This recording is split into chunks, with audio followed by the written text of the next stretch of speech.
and an on the ground with Jesus Christ above that devil bed. Well, if two old ladies now can't be denied, their matching aprons hide a wilder side, and they will tell you about Mary over countless cups of tea, and maybe you will get the clue, but first get a look at me, that they're the founding mothers of the revolution, of mating with a blatant disregard for evolution. Lesbians extraordinaire, years before they cut their hair. 4 stories over all the pushing and the shoving. Hattie and Maddie got some brownies in the oven, sitting and knitting and loving their whole life through. Good morning. Good morning. And welcome to the Unitarian Universalist Fellowship of the Rappahannock. My name is Ruth Micklem, and I, along with my wife, Kristi VanAudenhove, will be your service leaders today. Also, later on in the service, we will be joined by 2 very special guests, Oliver McAninch and Liliana Grillo-Shepherd, where we will be sharing a bit of our family journey in a podcast-style program for our service today. But you'll learn a little bit more about us later in the service. So happy Pride Month. Yeah. What a vibrant way to celebrate. June is a month where we acknowledge and celebrate the vibrant and rich diversity of the LGBTQI community. In the UU tradition of honoring and celebrating the inherent worth and dignity of every person, justice, equity, and compassion in human relations, and acceptance of one another, and encouragement to spiritual growth, we come together this morning to celebrate and recognize our LGBTQ kin. Oliver, can you light our chalice for us?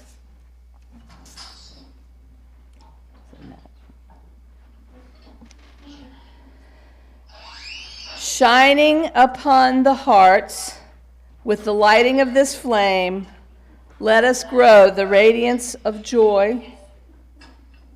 With the lighting of this flame, let us spark the brilliance of hope.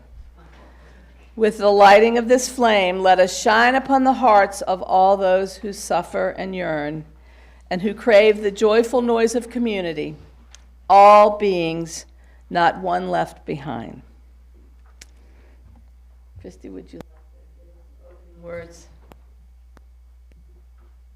These opening words are a poem by Kimmy Floyd Reich, Beacons.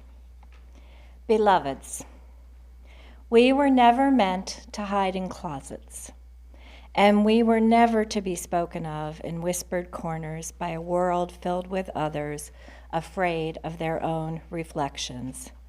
We are from the flame of Channing's truth, Olympia Brown's relentlessness, in Lou Alcott's defiance of societal expectations, and Thoreau's freedom of solitude.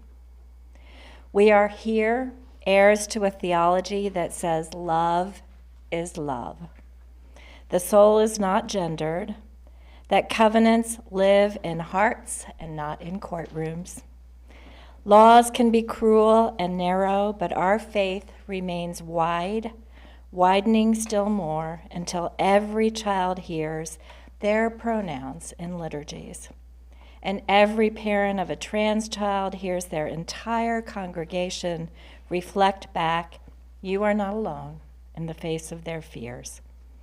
We have always been here, from pulpits to picket lines, from the ancestors you called heretics to our kitchen tables, where we sat chosen families, speaking our truths, becoming real.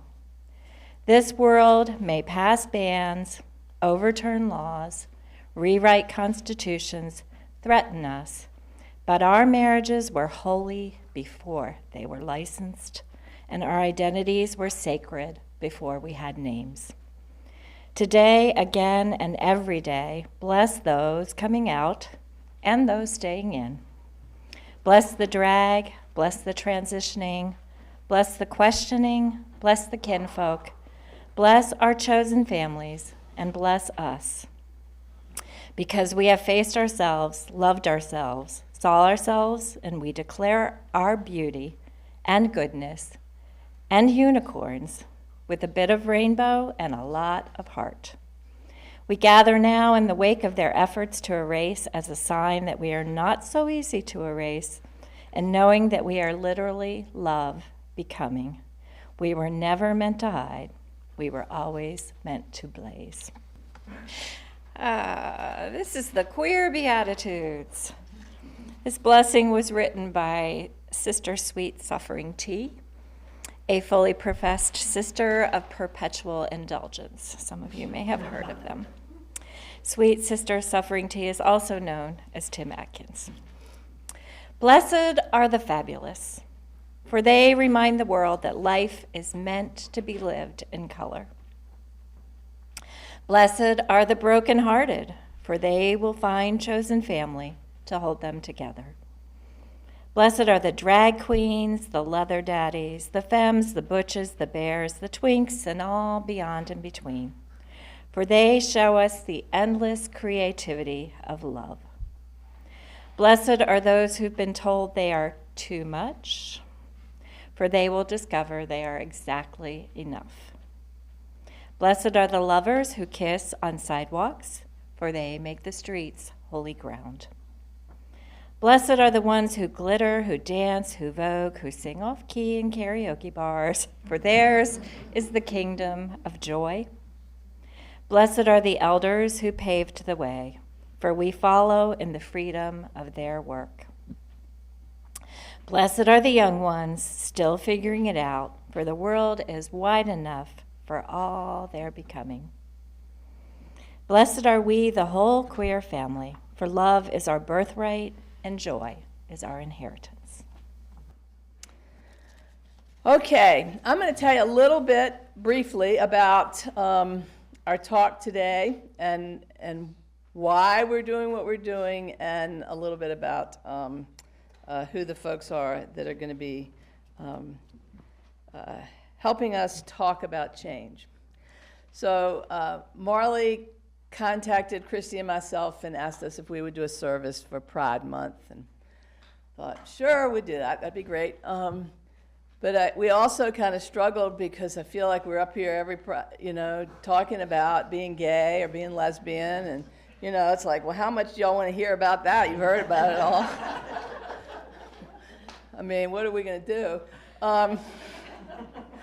So we've both been listening to this great podcast, and we're both big fans of StoryCorps.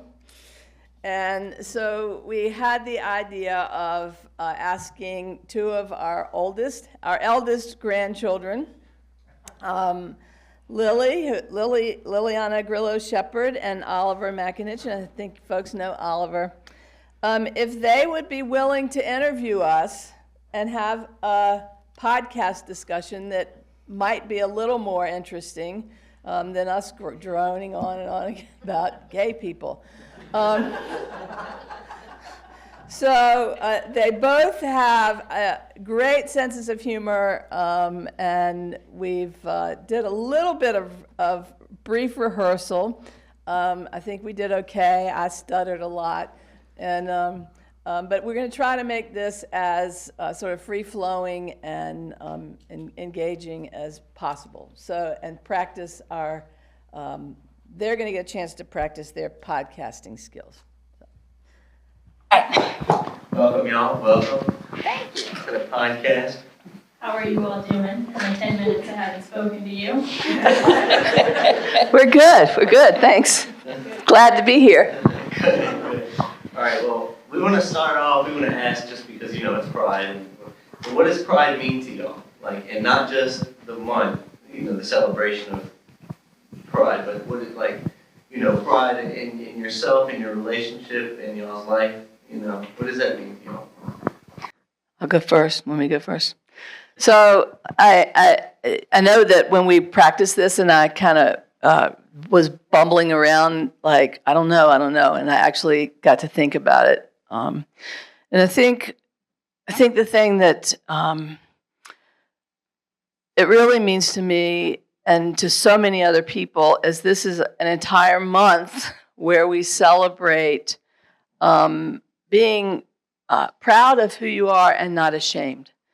And I think that the efforts to shame anybody, but LGBTQ folks, particularly youth, I think what's happening in our culture right now in our country with trans folks is horrendous, and its purpose is to bring shame and silence people. And so I think what pride means to me is it gives you the sort of oomph to speak out and to not be ashamed and to celebrate who we are, who everybody is, and not just LGBTQ folks, but for people to be able to celebrate who they are.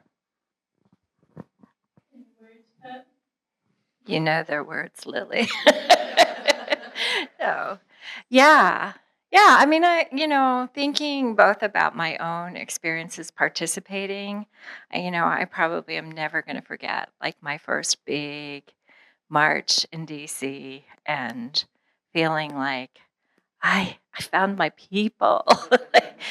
Just a really powerful, a lot of them, really powerful experience. And I know for this year, I'm just so pissed off about all the corporations and foundations that have pulled out of supporting pride events around the country, and really proud of the people who have figured out how to come together anyway, that the money and the floats and the whatever is not ever what it was about.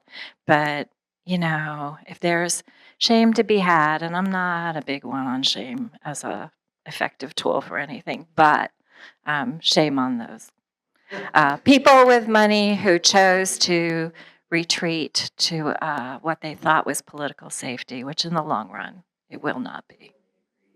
Going off of that, with the political safety and corporations pulling their support and things like that, what's at risk now for you as a member of the LGBT community? What's different from how it used to be maybe back in the day when you were first coming out? Yeah, a good question. Good question. So there are a lot of positive things that are different, right? There's been so much progress made just in the last 30, 40 years, and that built on progress before it. But we're in a time of backlash now, and certainly in my work life, in my that part of my life, like, being sent a copy of an executive order that says, you will not recognize any gender other than male and female, men and women. You may not serve people who are transgender or who are lesbian or gay, or people who are non-binary. Receiving word last month of a new national security plan that has identified transgender people as a threat, as domestic terrorists, like, what is going on, right? So it rallies things, but it also creates quite an environment of fear, and it really, I think, gives a type of permission to those who haven't moved past hate, right? Yeah, I think that what concerns me, and it definitely concerns me for our youth, for our grandchildren, the kids of today, is that there was a time when people, when you fight for rights, where people lose their lives. Yeah. that the risks are heavy. They lose kids, they lose jobs, they lose housing, they lose their lives. And what we're seeing is a stage, and we got beyond that, where we got acceptance in a culture where people were coming out to their friends and family, and they knew, most everybody knows somebody who's LGBT, part of the LGBT. Yeah, and it changed a culture, and we're seeing the stage set to make that fight against that again is really scary. Very much what we're seeing in the immigrant community and with ICE. So I think it's really important that we're talking about these things, that you guys are talking about these things with your friends, and recognizing it, because you were born into a time where there was much more acceptance, and that you're just out there talking about being gay or queer or whatever, and not worrying about anything happening, and that we are in a concerning time, and how we all respond to that makes a big difference. So getting married first became legal in 2004, same-sex marriage. So why did y'all decide to get married then? Why did y'all not decide to get married then? I'm going to let Kristi talk about that, because it's hard for me to remember back to 2004.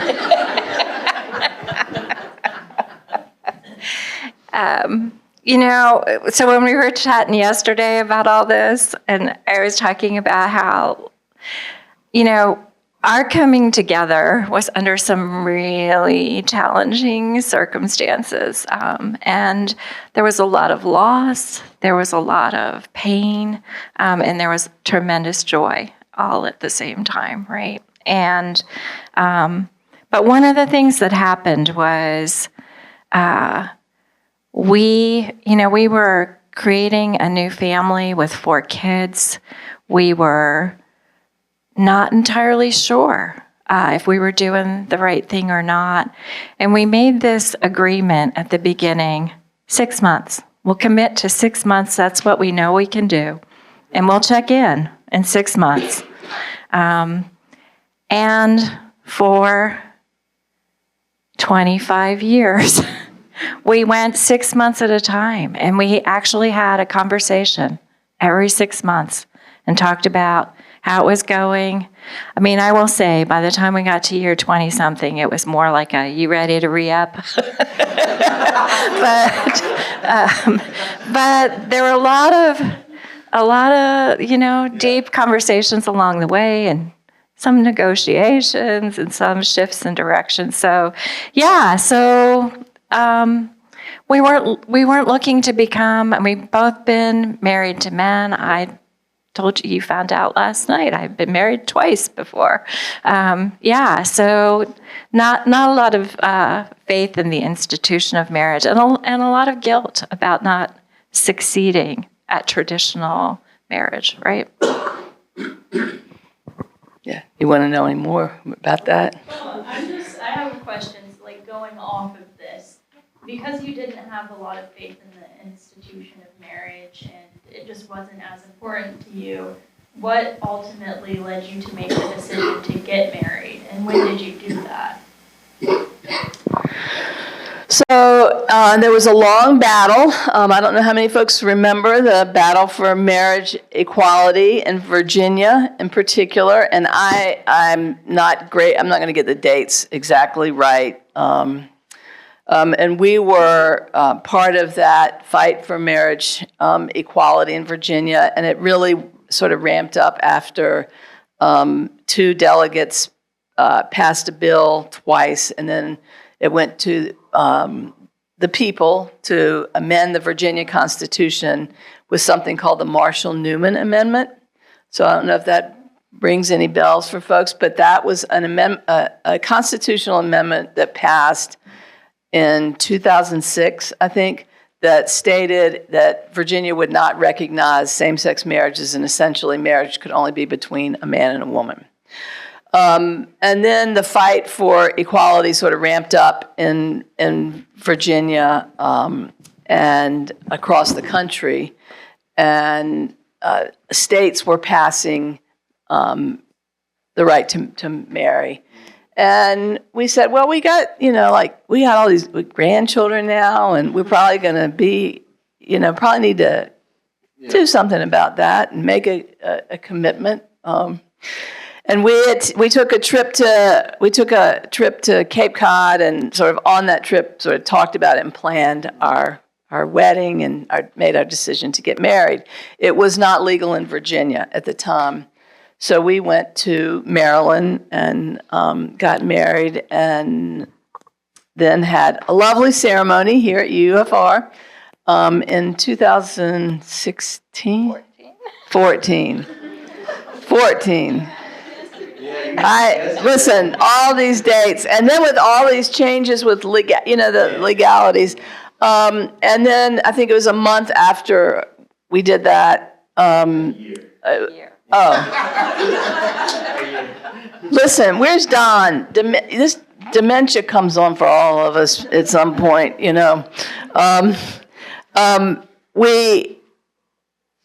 The Supreme Court refused to hear the case, which essentially made marriage, things like the Marshall-Newman Amendment, void. Yeah, so that was unconstitutional. So Virginia then recognized marriage.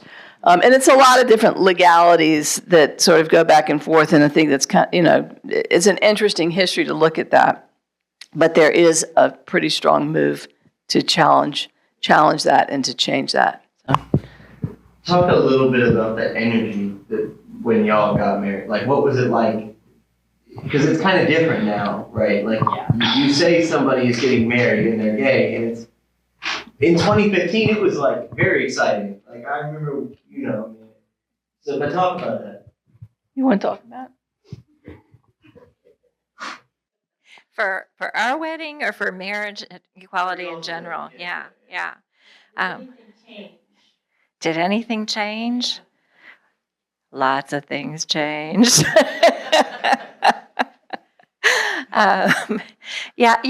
One practical thing that changed was that I never went anywhere without a group of legal documents, either in my bag or on my person, or, the folder that they were in was so tattered because that was the only way that I was going to have any rights if something happened to Ruth, or she was going to have any rights. I mean, I carried both our things, 'cause you know how that is. So, we just had friends who went through things, where when someone was injured at end of life, property division, all kinds of stuff. So that was one practical thing that changed. I wasn't worried about that anymore. I think also the experience of having people come together and particularly our kiddos getting up and speaking to what our relationship had meant to them, just really it brought the 6 month at a time thing to a firm closure. It was like, this is it. This is for life. And I think also it was not an easy journey for our 4 kids, for your moms, for Bree and Michael. And I think, and I don't want to speak for them, but I think it really sort of helped them to feel a little less afraid for us, afraid for themselves, because it was a tough journey for them growing up with lesbian moms. And, I understand it might be a little different for you all, as, like you've got these lesbian grandmothers. Is there...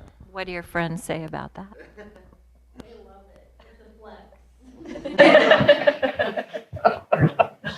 Tell them about your vetting process. Oh, yeah. So I vet new people by mentioning I have gay grandmothers. So I'll mention in conversation, I'll go, oh, I'm visiting my grandma's this weekend, going to their little cottage. If they react weirdly, I don't see them again. That's my process. Going off of that, I do know right around when you got married, about a year after, the political environment changed as well, and the Supreme Court made the decision to lift a ban on same-sex marriage. And how did you all feel about that when that happened? Well, really good. I mean, I think, and I think about our friends. I mean, it was a very celebratory time. And I think the celebratory time was not that everybody necessarily wanted to get married, but that you could. Yeah. And I think the thing about rights, equality, equity, things like that, are to feel, in any case, in anything where anybody feels like, you're not good enough or able to do the things that your peers are, or your parents or your kids, that just by not having those rights, it's, even if you know it's wrong, it's something that's just there, and it's and you don't want to walk around with being angry about stuff like that. So it really lifted that thing that just sort of sits there, Spirits. The spirit, yeah. So yeah, and I think facing challenges to that right now, that angst sort of starts to come back, and I don't want that there. Pepper, do you want to talk a little bit about how the marriage affected y'all spiritually? How y'all's union after your 20 years, 25 years and 6 months? How did and maybe when did y'all join UU? We didn't talk about this yesterday, so I know that's like an out of left. Sometime in the early 1990s, let's put it that way. Okay. I can't remember the year, but we first started. Can I say something? Yeah, but I think part of, and the connection with Unitarian Universalism is, we wanted a spiritual home. I grew up Episcopalian. Yeah. Kristi grew up Catholic atheist, so she had some real mixed up stuff around spirituality, or not good feelings. Yeah. And we wanted a place for our children to have a community that was supportive, and a place for their spiritual growth, and a place that they could go, and there were other kids who had gay parents. And we joined the Unitarian Church in Williamsburg back in the 1990s, and were part of that until we moved to the Northern Neck, and there was no UU fellowship here in place for our kids. And you can talk about that kid journey.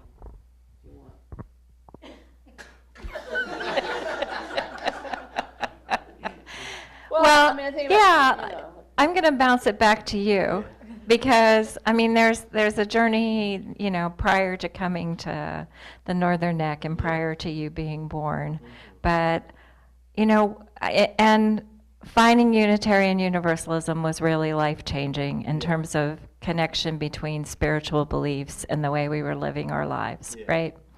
And it was such a gift to get to do religious education here at UUFR and have you and Roman and, there were 6 or 7 kids who came and went over the years, but you two were the core through all of middle school and high school, a little bit of primary school, right? So, yeah. So,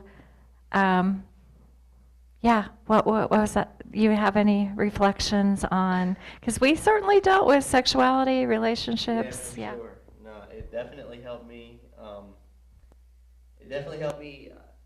Be able to form any type of relationship. Really, I didn't grow up with a lot of really examples for, healthy relationships outside of y'all. Y'all really provided that for me, and the UUFR church really, I can be proud that, I was learning about healthy relationships from the healthiest couple I knew, and, I take it for granted that y'all were gay and that y'all had to go through all this to become, how amazing y'all are. It took a lot, but I'm very thankful for all that y'all taught us as kids growing up, and all that you taught us here at UU about being proud of who you are, right? Because that's what pride is about, and being able to facilitate some type of conversation with people that, if they're not comfortable being proud with themselves, to be able to help with that, to be able to, really form that type of bond with somebody, even if they were maybe in the closet or whatever. I helped a lot of my friends in high school who were not comfortable coming out of the closet yet. With your guidance, I talked to them about some of the things that the UU Church had taught me. Healthy sexuality for sure is a big one. And help them kind of get comfortable with that. And but yeah, that's for sure. I'm very proud to be a part of the UU Church. And I would just like to add on to this a little bit. I did not grow up going to the UU Church, but I did grow up with my grandmothers. And in addition to what he said, I did not really have any examples of healthy relationships around me. So I always watched you all, and you inspired me and showed me what a healthy relationship should look like. You coached me through my first big breakup about a year ago, and if it wasn't for you all, I might still be stuck in that relationship now. I can't speak much on the queer journey because I unfortunately am straight. But as far as healthy relationships, We love you. We accept you. I know, well, in this family you have to come out as straight. If you're not gay, there's something wrong. But they did teach me about healthy relationship dynamics, and I was just always grateful to have that to look up to and go to them if I needed any advice or help with anything. They were always a safe space for me. Thank you both. That's lovely. I'm gonna continue on with our planned questions because that was a little spur of the. But do y'all, given the current political climate and how the administration has stripped away rights for everybody basically, and They haven't done it yet. haven't They're done it working yet for on gay it. They're people, working but on it. They're working on it. Do y'all worry about your right to marry? Do y'all worry about our state recognizing your right to be married? Yep. Yes, we do. So, yeah, and I'm really grateful that there are so many people across Virginia in so many different configurations, so many different groups that are working hard to take advantage of a window here to change our Constitution in Virginia so that if the Supreme Court makes a decision that reverses the notion that the 14th Amendment gives us rights, right? If that were to happen, that in Virginia there would still be that opportunity. We're one of 27 states who has a ban in our Constitution. So, but there's a referendum on the ballot in November. Vote, vote, vote. Really proud of both of you. You voted in every election since you've been eligible. And I want to give your parents some kudos for that as well. They really encouraged and took. I remember when you were little tykes, taking you to the polls and encouraging you to vote. And I'm proud of you both for always doing that and generally, as far as I know, voting well. Because sometimes I run into a couple of people from church too at the polls. So, yeah, and that's a right that's being challenged for a lot of people right now as well. So yeah, I think at times like this we learn how important it is to exercise those rights. So yeah, you can go ahead and talk about that. Yeah. Yeah. So I'll just, I mean, you guys can close this out, but maybe last comment from us is the referendum not only eliminates the ban, it also asserts the right to. So it says, affirm that two adults may marry regardless of sex, gender, or race, and requires all legally valid marriages to be treated equally under the law in Virginia. It's a really Powerful amendment. powerful amendment. Talk to people you know. We thought we had it wrapped up when Marshall Newman happened. There was a campaign to raise $1 million to get 1 million votes. They raised $1 million, we raised $1 million, we got 1 million votes, and it wasn't quite enough.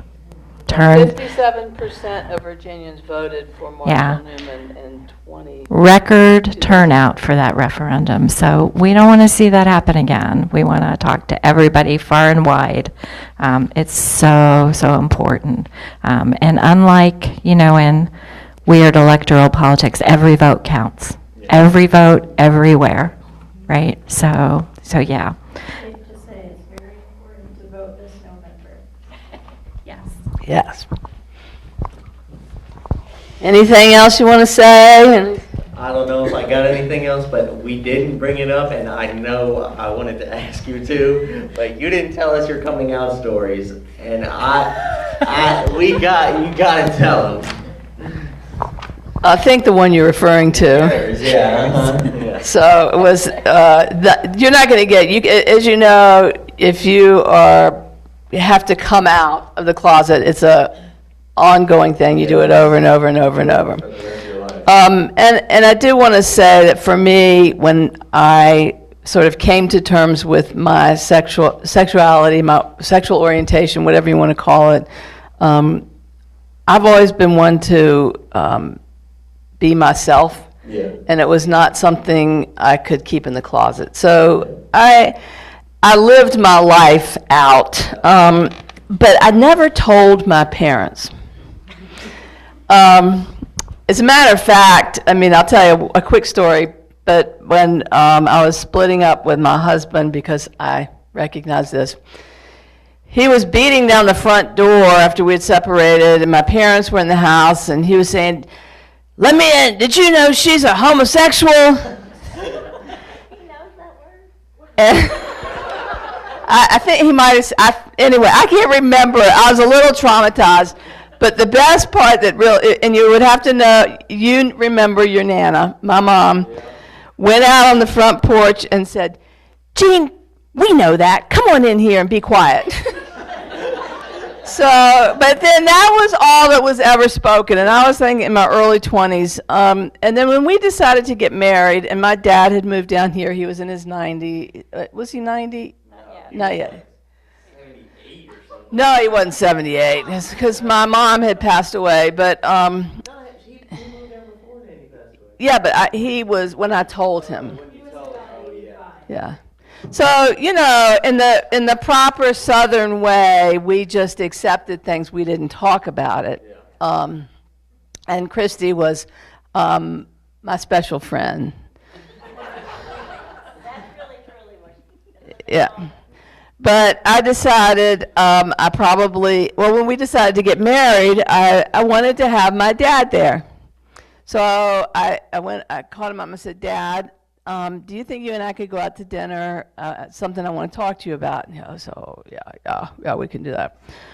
So we went out to dinner, and I was pretty nervous. Like my heart was kind of pounding because you didn't know. I mean, if you knew my dad, proper Southern gentleman. He was also could be very critical and judgmental in his proper Southern gentleman way. And so I said, "Dad, I just wanted to let you know that Kristi and I have decided to get married." Now, we had been together and living together for 25 years. Kristi and I are going to be getting married, and I would really like to have you there. And I just wanted to take this opportunity to sort of talk this out with you. And he said, "Well, I'll tell you, this was, I think this is my fault. You know, there's a lot of them. There's a lot of us, a lot of them in the family, and it comes from my side of the family. And I think that you guys can appreciate that, knowing Bombi, who was the center of everything and the reason anything existed in the world. And so I guess after he went on a long story about all the homosexuals in the family, he agreed to come to our wedding.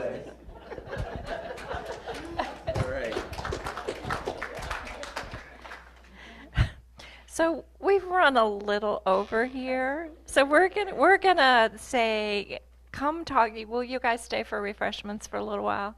Yeah. So time for discussion and questions over coffee and refreshments. No, you're not getting it. Thanks for having us.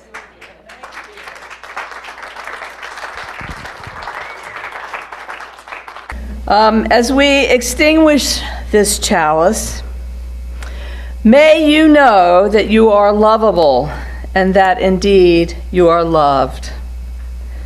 And may you carry that love out into the world as a blessing.